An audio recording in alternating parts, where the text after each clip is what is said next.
And then the conversation about Brock Purdy. You'll be the latest, if you don't mind me having you chime in on something I'm sure you've chimed in on multiple times in other places, including Good Morning Football. What's your opinion of Brock Purdy, Jason? I like Brock Purdy, and he's in a Super Bowl. He's in his second year.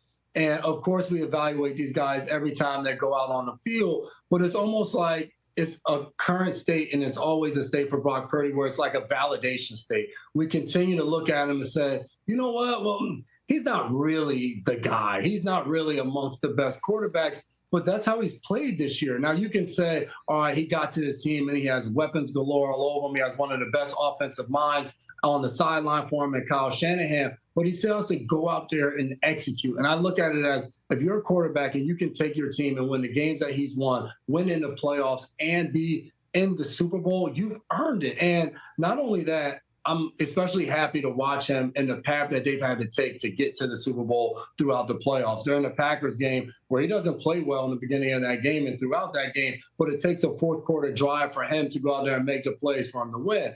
They get into the conference championship. They're down at halftime by 17. He has to go out there and ball out in the second half to help get his team to that Super Bowl game, because the defense hasn't been at their best throughout this playoff run. So you can say whatever you want about Brock Purdy, and hell, I'll say it too, whether it's Mahomes, whether it's Josh Allen, Joe Burrow, Lamar Jackson. I'm taking all of those guys over Brock Purdy, but that doesn't take away from him having a tremendous season and being a really good quarterback in our league. Jason McCourty here on the Rich Eisen Show. The key, so break down Super Bowl 58 for me. What do you think happens? I'm looking at it, and it's so hard to go against Patrick Mahomes. And I did it a week ago. We're talking about the Baltimore Ravens. I'm like, they're in the Super Bowl. I think they have the defensive quarterback and all of that. The key is going to be, can you get to Mahomes and not allow those signature runs? You're going back and looking at Super Bowl 54. As the time he takes off in that game and he's sliding down with a huge play in that one, I think it's going to be for these 49ers. Can they stop Patrick Mahomes and not allow him to run around, scramble, and make those plays? And then Isaiah Pacheco. He's been the guy that's been that punch for the Kansas City Chiefs. Can they go out there and slow him down and limit him and not allow him to get going? Because when he does in Baltimore, he's screaming at both sidelines. It just brings something out of that team. And then for the 49ers, they got to start fast. And we watched these last two games, and they've struggled to get out of the gates. You can't do that against the Kansas City Chiefs team. And defensively, they're going to be in for it. They've struggled a little bit of being able to slow down and run so far throughout these playoffs. Can they do that to Isaiah Pacheco? And then getting the ball into Deebo Samuel's hands and watching him go to work. And he's the guy there. And you talk about their win-loss record when he's not out there. You watch him and banged up shoulder and all of that. When he touches the ball, he's breaking at least 2 or 3 tackles. He's a grown man when he has the rock in his hands. Which one needs to get out to a faster start? I think I know the answer to it, but I'll throw that your way anyway. 100%. I believe the 49ers do. Right.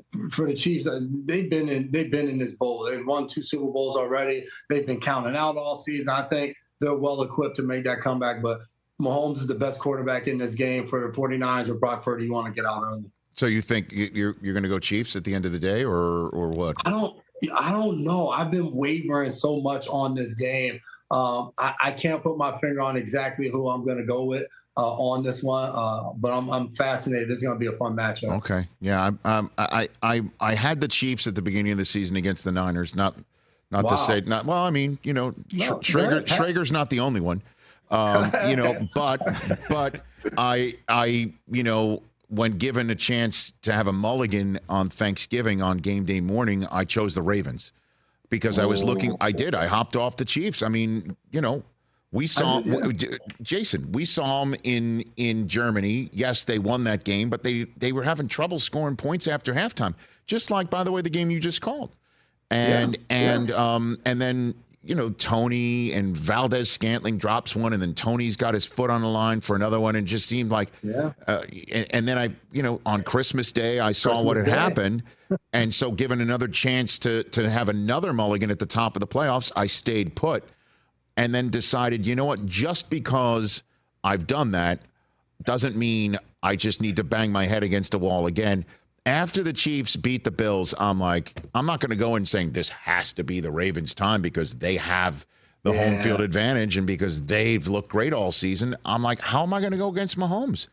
And I think that's just the way I'm going to land for the Super Bowl. It truly is. It's just that simple. You know? I think a lot of people are going to say that same exact thing. I'm not going against Mahomes. Dad, bod, and all. There's just so much belief in this guy right now because what he continues to do. Catch the Rich Eisen Show every single day on the Roku channel, 12 to 3 Eastern, for free.